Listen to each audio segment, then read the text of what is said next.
it was the belief, it was solidly kept for years, that no fisherman would let down a net or a line on St. Martin's Eve in Wexford Bay or down along the Wexford coast. I'm not 100% sure how wide nationally this was kept, but it was a solemn belief and also a fear.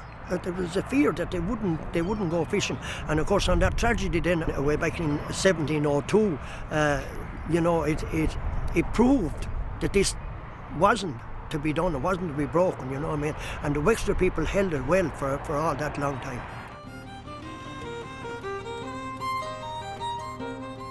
You're born and bred in Wexford town. I am, yeah. And you wouldn't go out tomorrow at St. Martin's Day? No, it's something that's passed, but we still think about it. You wouldn't. If you were out, you'd be really thinking about it, you know what I mean? So it's definitely something be on your mind, but we're not out tomorrow, so most years we try and avoid it if we can.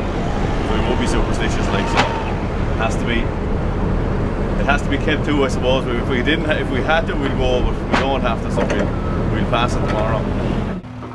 What do you do tomorrow, eh? Well, tomorrow will be a day off. Day off tomorrow.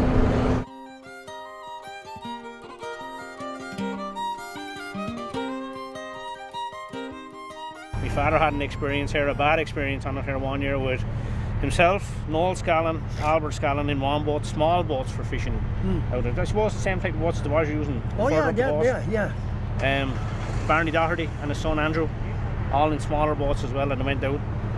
Not thinking about it either, I suppose, and then caught out in the wind. It just blew up all of a sudden, and coming back in, then they were looking at one another in the boats, like, you know, just lucky, and kind of lucky escape. But on that particular day, like on the Martins, and that's the only time he got caught out with it and never did again. And I wouldn't go out in the bay fishing for herons tomorrow. Yeah, go away. Yeah. No, I'd go fishing mussels tomorrow if I had to, but I'm not. Yeah. And all right. I suppose if you have it, I'm not going to go and say, right, no, we have an order tomorrow, we're going. We haven't got an order tomorrow. Yeah. And now that you've told me about the date, I'm glad we haven't got an order. You haven't an order. Yeah. Well, you see, this will happen way back in 1702. There was a fierce shoal of herons in the bay all the afternoon. Yeah. And the women and wives and sweethearts were pleading with the lads not to go. Yeah. This is St. Martin's Eve. And John Boyle O'Reilly having his recitation, there'd be no net or lines let down in Wexford Bay on St. Martin's Eve. Now we have the eve. Okay. And but they couldn't resist the temptation, so they went out. They all went out, and just as they were, like you said now, leaving the bay going into the sea, this figure, that's right, uprose, waist high, and waved 3 times to go back to land. And the last they saw him was they had a clenched fist as he went down into that's the last they saw of him.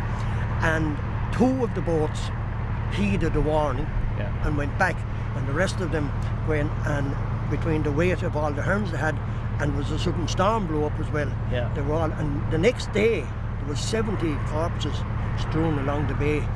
The next day on back in make you think about 1702. So your theory to be carried, well, and the wonderful though and marvellous that superstition, if you like, or that theory is carrying on for 200 years.